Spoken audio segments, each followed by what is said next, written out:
بسم اللہ الرحمن الرحیم۔ سپہ سالار ابو جعفر حجازی سالار اوریزی کو اپنے محافظوں کے ساتھ لے کر سرپٹ دوڑتے گھوڑوں پر شہر سے نکل گیا۔ اس نے پیچھے دیکھا، تعاقب میں کوئی بھی نہیں آ رہا تھا۔ اسے تعاقب کا کوئی خطرہ بھی نہیں تھا۔ اس کے محافظ تلواروں اور برچیوں سے مسلح تھے۔ شہری تعاقب کرنے کی جرت نہیں کر سکتے تھے، پھر بھی اس کے دل پر یہ اندیشہ سوار ہو گیا تھا کہ شہری بھڑک اٹھے تھے اور اس کے خلاف ہو گئے تھے۔ اس نے محافظوں کو گھوڑے آہستہ کرنے کا حکم دیا۔ قید خانہ ابھی دور تھا، وہ جنگل میں داخل ہو گئے تھے۔ اوریزی زنجیروں میں بندھا ایک محافظ کے آگے بیٹھا بالکل خاموش تھا۔ اس کے چہرے پر افسوس اور تذبذب کا ہلکا سا بھی تاثر نہیں تھا۔ آگے علاقہ چٹانی آ گیا، راستہ ان چٹانوں کے درمیان سے بل کاتا گزرتا تھا۔ یہ قافلہ اس راستے پر چلتا چٹانوں کے اندر گیا تو اچانک دائیں بائیں سے بہت سے آدمی جو تلواروں اور برچیوں سے مسلح تھے ان پر ٹوٹ پڑے۔ حملہ آوروں نے 2-3 محافظوں کو تو پہلے حملے میں ہی گھائل کر کے گھوڑے سے گرا دیا۔ جن پر حملہ ہوا تھا وہ کوئی اناڑی نہیں تھے، وہ تجربہ کار محافظ تھے جنہیں جانیں قربان کرنے کی تربیت دی گئی تھی۔ وہ فوج سے منتخب کیے گئے تھے۔ وہاں لڑنے کے لیے جگہ تنگ تھی۔ محافظوں کے لیے مشکل یہ تھی کہ وہ گھوڑوں پر سوار تھے اور پینترے بدلنے کے لیے گھوڑوں کو تیزی سے موڑنا اور آگے پیچھے کرنا مشکل تھا۔ حملہ آور پیادہ تھے۔ محافظوں نے جم کر لڑنے کا یہ طریقہ اختیار کیا کہ وہ گھوڑوں سے اتر آئے۔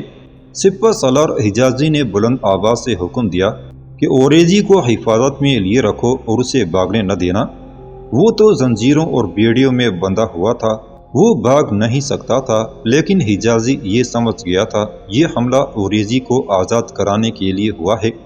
4-5 محافظوں نے سالار اوریزی کو گھوڑے سے اتار کر ایک جگہ گرا دیا اور وہ سب اس کے ارد گرد کھڑے ہو کر حملہ آوروں کا مقابلہ کرنے لگے۔ حملہ آوروں کی تعداد محافظوں سے خاصی زیادہ تھی، لیکن کسی ایک محافظ نے بھی پیٹھ دکھانے کی نہ سوچی۔ میرے شیرو، سپہ سالار حجازی کی آواز گرجی، قیدی کو ہاتھ سے نہ جانے دینا۔ اسے قید خانے تک پہنچا دو گے تو تمہیں جولیاں بھر کر انعام دلواؤں گا۔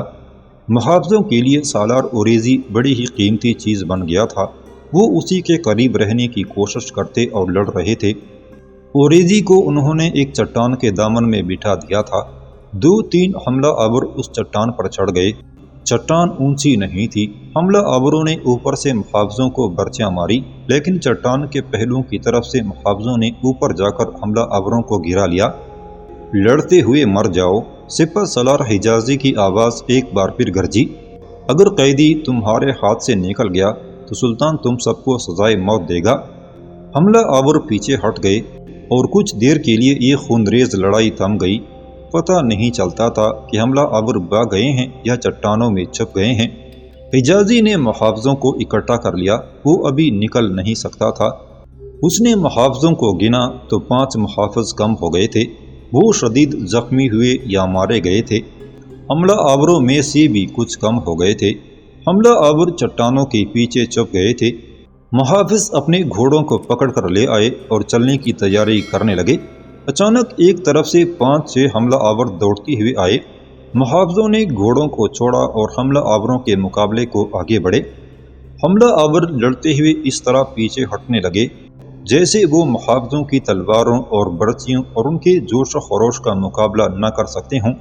پیچھے ہٹتے ہٹتے آدھے حملہ آور ایک چٹان سے ایک طرف مڑ گئے اور باقی ذرا پیچھے جا کر دوسری طرف مڑ گئے اور بھاگنے لگے۔ محافظ ان کے پیچھے دوڑے۔ ادھر جہاں اوریزی کو بٹھایا گیا تھا وہاں ایک سپہ سالار حجازی تھا اور اس کے ساتھ صرف ایک محافظ تھا۔ اس قیدی کو میں ہاتھ سے نہیں جانے دوں گا، سپہ سالار حجازی نے محافظ سے کہا۔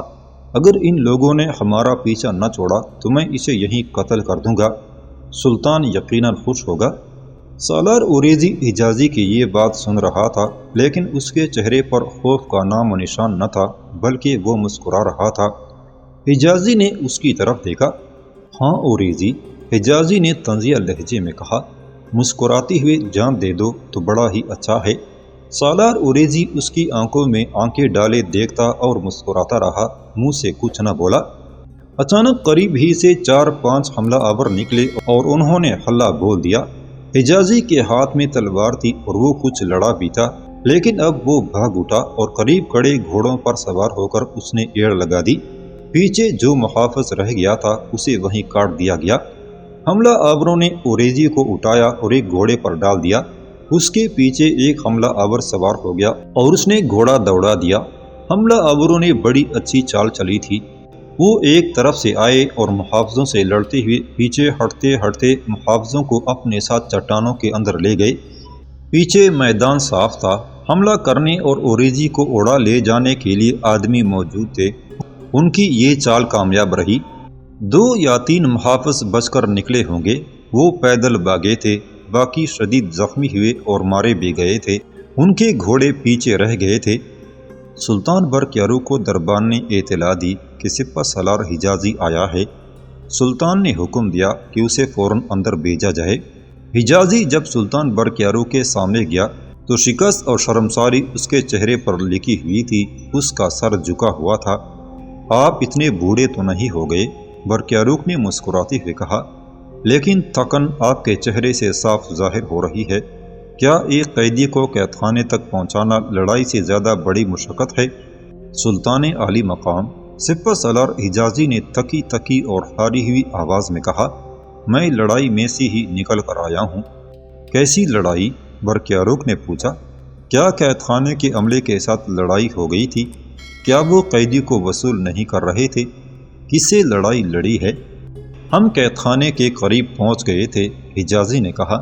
ہم جب چٹانوں میں سے گزر رہے تھے تو ہم پر آگے سے، پیچھے اور دائیں بائیں سے حملہ ہو گیا۔ حملہ آور تعداد میں زیادہ تھے۔ ان کے پاس تلواریں اور برچیاں تھیں اور مجھے صرف ایک بات بتاؤ، سلطان برقیاروق نے پوچھا، کیا اوریزی کو اسی کوٹڑی میں بند کر آئے ہو یا نہیں؟ حجازی کی زبان ہل نہ سکی۔ اس نے اپنا سر نفی میں ہلایا اور سر جھکا لیا۔ پھر کہاں ہے اوریزی؟ روزینہ جو اس وقت تک خاموش تھی بولی، کیا اسے جنگل میں پھینک آئے ہو؟ نہیں، سپہ سالار حجازی نے کہا، اسے حملہ آور لے گئے ہیں۔ پھر تم زندہ میرے پاس کیوں آئے ہو؟ سلطان برقیاروق نے گرج کر کہا اور پوچھا، باقی محافظ کہاں ہے؟ صرف ایک میرے ساتھ آیا ہے، سپہ سالار حجازی نے کہا، باقی شاید زندہ نہیں۔ حملہ آور کون تھے؟ سلطان برقیاروق نے پوچھا، کیا تم نے کسی کو پہچانا نہیں؟ میں صرف شک میں بات کر سکتا ہوں سلطان محترم، سپہ سالار حجازی نے جواب دیا۔ مجھے شک ہے کہ حملہ آور ان فوجیوں میں سے تھے جنہیں فوج سے نکال کر ابھی خیموں میں رکھا ہوا ہے۔ میرے ساتھ جو محافظ آیا ہے وہ کچھ وثوق کے ساتھ بات کرتا ہے۔ اگر آپ اجازت دیں تو میں اسے اندر بلا لوں۔ سلطان برقیارو کے اشارے پر حجازی باہر گیا اور اس محافظ کو ساتھ لے آیا۔ کیا تم نے حملہ آوروں کو پہچانا تھا؟ سلطان برقیاروق نے محافظ سے پوچھا۔ ہاں عالی جا، محافظ نے جواب دیا، وہ ہمارے ان ساتھیوں میں سے تھے جنہیں فوج میں سے نکالا جا رہا ہے۔ میں نے 3 کو تو پہچان لیا تھا، اسی لیے میں کہتا ہوں کہ باقی بھی وہی ہوں گے جو فوج سے نکالے گئے ہیں۔ سپہ سالار حجازی نے سلطان برقیاروق سے اجازت لے کر اس محافظ کو باہر بھیج دیا۔ سلطان عالی مقام سپہ سالار حجازی نے کہا، پیشتر اس کے کہ آپ مجھے سزا دیں یا کوئی اور حکم دیں، میں ایک بات کہنا چاہتا ہوں، لیکن کہنے سے اس لیے ڈرتا ہوں کہ میری بات کا تعلق آپ کی والدہ محترمہ اور بھائیوں کے ساتھ ہے۔ جو کہنا ہے صاف صاف کہو، سلطان برقیاروق نے کہا، میں سنوں گا۔ مجھے صرف سلطنت کے مفاد کا خیال ہے۔ میری ماں ہے یا بھائی، ان کا درجہ سلطنت کے بعد ہے۔ ان کے متعلق انتہائی بری اور توہین آمیز بات کرو گے تو میں وہ بھی سنوں گا۔ مجھے صحیح صورتحال معلوم ہونی چاہیے۔ محترم سلطان، آپ کا اقبال اور زیادہ بلند ہو، حجازی نے کہا۔ کسی نے ہم پر حملے کی جرت نہیں کرنی تھی۔ یہ حملہ آپ کی والدہ محترمہ اور آپ کے بھائی محمد نے کروایا ہے۔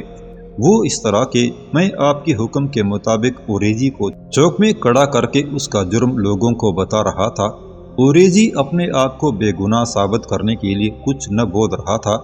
ہجوم بڑھتا ہی جا رہا تھا۔ اتنے میں آپ کی والدہ محترمہ گھوڑے پر سوار وہاں آ پہنچی۔ ان کے ہاتھ میں سلطنت کا پرچم تھا۔ وہ گھوڑے سے اتر کر ہمارے پاس آ کڑی ہوئیں اور انہوں نے لوگوں کو آپ کے خلاف اور میرے خلاف اتنا زیادہ بھڑکایا کہ لوگ ہمارے خلاف اور اوریجی کے حق میں مشتعل ہو گئے۔ پھر آپ کا بھائی محمد چھوٹے بھائی سنجر کے ساتھ آ گیا۔ محمد نے اتنی اشتعال انگیز باتیں تو نہ کی، لیکن جو کچھ بھی اس نے کہا تھا وہ اوریجی کے حق میں جاتا تھا۔ لوگوں کا ہجوم اتنا زیادہ مشتعل ہو گیا کہ لوگ ہم پر حملہ کرنے کے لیے آگے بڑھنے لگے۔ وہ محافظوں کی برچیوں سے بھی نہ ڈرے۔ یہ تو میرا کمال تھا کہ میں نے اوریجی کو ایک گھوڑے پر پھینکا اور محافظوں سے کہا کہ یہاں سے نکلیں اور ان کی برچیوں اور گھوڑوں کی زد میں کوئی بھی نہ آتا ہے پرواہ نہ کریں۔ سلطان عالی مقام، میں خوش تھا کہ قیدی کو مشتعل ہجوم میں سے نکال لایا ہوں، لیکن آگے جا کر ہم پر حملہ ہوا تو میں سمجھ گیا کہ سابق فوجی بھی ہجوم میں موجود تھے۔ وہ کسی اور راستے سے ہم سے پہلے آگے جا کر گات میں بیٹھ گئے۔ یہ ہے ہم پر حملے کی اصل وجہ۔ سلطان برقیارو کے چہرے کا رنگ اڑ گیا۔ اس نے روزینہ کی طرف دیکھا۔ روزینہ دانت پیس رہی تھی۔ یہ اس کے غصے کی انتہا تھی۔ اگر وہ میری ماں ہوتی، روزینہ نے کہا، تو معلوم نہیں میں کیا کر گزرتی۔ وہ آپ کی ماں ہے، اس لیے میں کچھ نہیں کہہ سکتی۔ ماں کو اتنا بھی خیال نہیں کہ وہ سلطنت کو خانہ جنگی کی بھٹی میں جھونک رہی ہے، اور آپ کا بھائی محمد ایک احمق آدمی بھی سمجھ سکتا ہے کہ وہ آپ کا تختہ الٹنا چاہتا ہے اور اس کے دل میں سلطانے کی سوا کچھ بھی نہیں۔ میں تمہیں کوئی سزا نہیں دوں گا حجازی، سلطان برقیاروق نے کہا۔ اس کے بجائے میں تمہیں مہلت اور موقع دیتا ہوں کہ ان حملہ آوروں کو پکڑو، پھر دیکھنا کہ میں انہیں کیا سزا دیتا ہوں۔ گستاخی معاف سلطان عالی مقام، حجازی نے کہا، میں تو ان غداروں اور باغیوں کو پکڑنے کے لیے دن رات ایک کر دوں گا، لیکن آپ کی والدہ محترمہ اور بھائی میرے لیے بہت بڑی رکاوٹ بن جائیں گے۔ میں ان کے محاذ کو ایک کھاری ضرب سے توڑ سکتا ہوں، ان کے سر آپ کے قدموں میں پیش کر سکتا ہوں، لیکن وہ آپ کی ماں اور آپ کے بھائی ہیں جن پر میں ہاتھ نہیں اٹھا سکتا۔ انہیں اگر آپ پابند کر لیں تو ماں کو نظر بند کر دیں، روزینہ نے برقیاروق سے کہا۔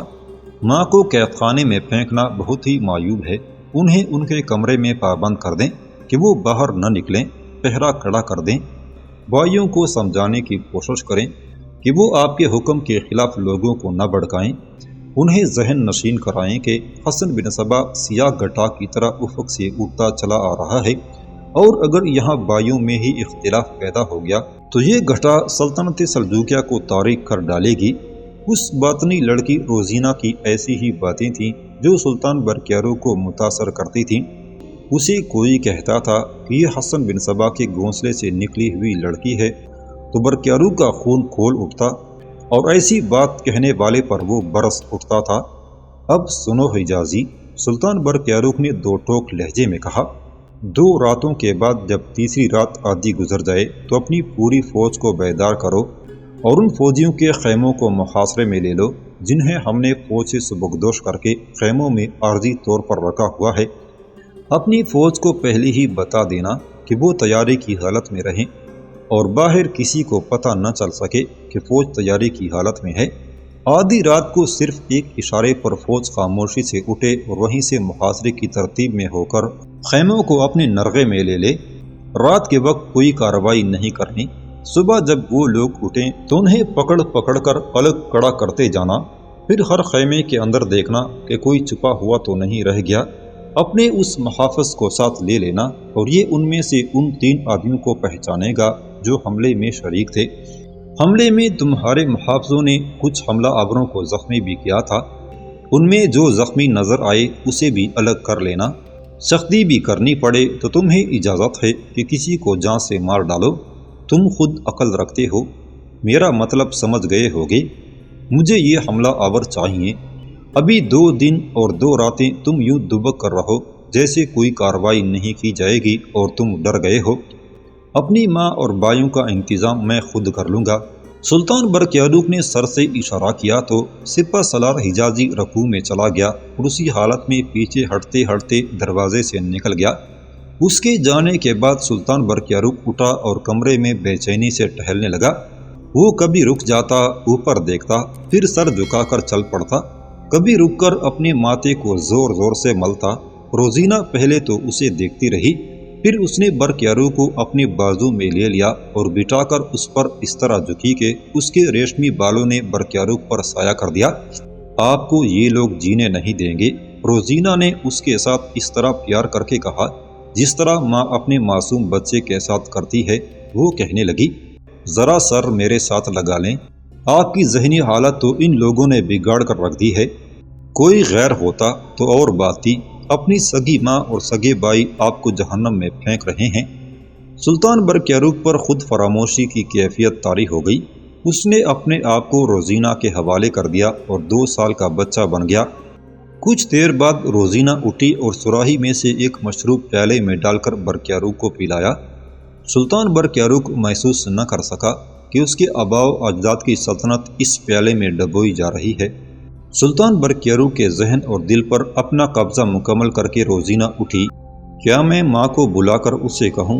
سلطان برقیارو نے کہا، لیکن وہ تو میری جان کو آ جائے گی۔ محمد اور سنجر کو بلائیں، روزینہ نے کہا۔ انہیں بتائیں کہ ماں کو ان کے کمرے میں نظر بند کیا جا رہا ہے اور انہیں اچھی طرح سمجھا دیا جائے کہ وہ کوئی غیر ذمہ دارانہ حرکت نہ کریں۔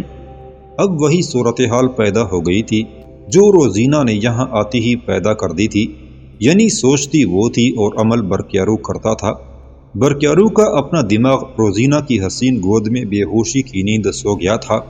اس کیفیت میں برقیارو نے اپنے دونوں بھائیوں کو بلایا اور بھائی اطلاع ملتی ہی آ گئے۔ میرے عزیز بھائیو، برقیارو نے کہا، تصور ملاؤ کہ میری جگہ تم ہو اور تم کوئی حکم دیتے ہو اور کچھ لوگ تمہارے حکم کی تعمیل کے راستے میں اس طرح رکاوٹ بنتے ہیں جس طرح میرے محافظوں پر حملہ ہوا۔ صاف اور سچے دل سے بتاؤ کہ تم کیا محسوس کرو گے اور کیا کارروائی کرو گے۔ یہ نہ کہنا کہ میرا حکم غلط تھا اور اسلام کے منافی تھا۔ سلطان انسان ہے اور غلطی بھی کر سکتا ہے، لیکن کوئی سلطان بغاوت اور غداری برداشت نہیں کر سکتا۔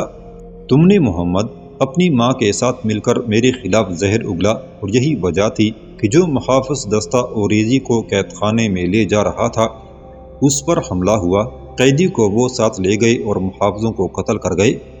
تم بتاؤ کہ میری جگہ تم ہوتے تو کیا کرتے؟ ہم حملہ آوروں کو گرفتار کرتے، محمد نے کہا، اور انہیں سزا دیتے۔ اگر میں یہ کہوں کہ یہ حملہ تم نے اور ہماری ماں نے کروایا ہے تو تم کیا کہو گے؟ سلطان برقیارو نے پوچھا۔ یہ الزام بے بنیاد ہے، محمد نے کہا۔ یہ صحیح ہے کہ ماں وہاں چلی گئی تھی اور اس نے لوگوں سے جو باتیں کی وہ سلطنت سلجوقیہ اور سالار اوریزی کے حق میں جاتی تھیں۔ انہوں نے بار بار کہا کہ میں اپنے بیٹے اس سلطنت پر قربان کر دوں گی، لیکن اس پرچم کو سرنگو نہیں ہونے دوں گی۔ انہوں نے یہ بھی کہا کہ یہ پرچم اس اسلامی سلطنت کی عصمت ہے۔ انہوں نے یہ بھی کہا کہ یہ شہر حسن بن صبا کے بھیجے ہوئے تجربہ کار باطنی تخریب کاروں سے بھرتا جا رہا ہے۔ ماں نے جو کچھ بھی کہا، سلطان برقیارو نے کہا، وہ ہماری سلطنت اور اوریزی کے حق میں تو جاتا ہے، لیکن ماں اور تم یہ نہ دیکھ سکے کہ لوگ مشتعل ہو رہے ہیں اور ان کے جوش و خروش میں انتقام کی آگ سلگتی جا رہی ہے۔ وہاں سابق فوجی بھی موجود تھے، ان میں چونکہ لڑنے کا جذبہ ہے اس لیے انہوں نے یہ فوجی کارروائی کی جس کا نتیجہ تمہارے سامنے ہے۔ اب تم بتاؤ کہ میں کیا کروں؟ اس طرح بھائیوں میں بحث و مباحثہ چلتا رہا جو تلخ کلامی کی صورت اختیار کر گیا اور روزینہ برقیارو کے حق میں بول پڑی۔ تم خاموش رہو لڑکی، محمد نے کہا۔ سلطان ہمارا بھائی ہے اور تمہاری حیثیت صرف ایک بیوی کی ہے، میرے ساتھ کوئی بات نہ کرنا۔ اب میرا فیصلہ سنو محمد اور سنجر، سلطان برقیارو نے کہا۔ میں اپنی ماں کو اس کے کمرے میں نظر بند کر رہا ہوں، تم دونوں میرا یہ حکم اس تک پہنچا دو، وہ کمرے سے باہر نہ نکلے۔ باہر 2 سنتری بٹھا دیے جائیں گے۔ میں جانتا ہوں کہ میرا یہ فیصلہ نہ تمہیں اچھا لگے گا نہ ماں اسے پسند کرے گی، بلکہ وہ چیخے گی، چلائے گی، لیکن مجھے اپنی سلطنت کو بھی دیکھنا ہے اور یہ بھی کہ ماں یوں ماری ماری نہ پھرے۔ اس کا ہر جگہ پہنچ جانا اور جو منہ میں آئے کہتے جانا اس کے اپنے وقار کے منافی ہے۔ مجھے یہ خطرہ بھی نظر آ رہا ہے کہ جس طرح وہ خود کہتی ہے اس شہر میں باطنی اکٹھے ہوتے جا رہے ہیں، کوئی بدبخت باطنی اسے قتل ہی نہ کر دے۔ باطنی ہی ہماری ماں کو نظر بند کروا رہے ہیں، محمد نے اٹھتے ہوئے کہا۔ ہم آپ کا حکم ماں تک پہنچا دیں گے، وہ چیخے گی، نہ چلائے گی، کچھ بھی نہیں کہے گی، لیکن میں آپ کو آخری بار بتا رہا ہوں کہ جن باطنیوں کے متعلق آپ نے خدشہ ظاہر کیا ہے وہ ہماری ماں کو قتل کر دیں گے۔ وہی باطنی اس سلطنت پر حکومت کر رہے ہیں۔ اپنی ماں کو نظر بند کرنے کا حکم آپ نے نہیں، حسن بن صباح نے دیا ہے۔ کسی باطنی میں اتنی جرت نہیں ہوگی کہ وہ ہماری ماں کو قتل کر دے۔ ہمارے بڑے بھائی کا دین، ایمان اور کردار باطنیوں کے ہاتھوں قتل ہو چکا ہے۔ آپ جو ہمارے سامنے چلتے پھرتے، بولتے اور حکم دیتے نظر آتے ہیں، یہ آپ کا صرف جسم ہے، سوچتا کوئی اور ہے اور اس پر عمل آپ کا جسم کرتا ہے۔ آج کے بعد آپ ہمیں اپنے سامنے نہیں دیکھیں گے۔ اور میں آپ کو یہ بھی بتا دوں بھائی جان، سنجر نے کہا، آئندہ آپ کا کوئی حکم ہم تک نہ پہنچے، ورنہ ہم وہاں تک پہنچ جائیں گے جہاں آپ کے فرشتے بھی نہیں پہنچ پائیں گے۔ ہم بھاگ نہیں جائیں گے، مر نہیں جائیں گے، اپنے آباء و اجداد کی اور اپنے عظیم باپ کی اس سلطنت کو زندہ و پائندہ رکھنے کی پوری جدوجہد کریں گے، خواہ ہماری جانیں چلی جائیں۔ دونوں بھائی کمرے سے نکل گئے اور سلطان برقیاروق احمقوں کی طرح منہ کھولے اس دروازے کو دیکھتا رہا جس دروازے سے اس کے بھائی نکل گئے تھے۔ وہ اس وقت بیدار ہوا جب روزینہ کا ایک رخسار اس کے گال کے ساتھ لگا۔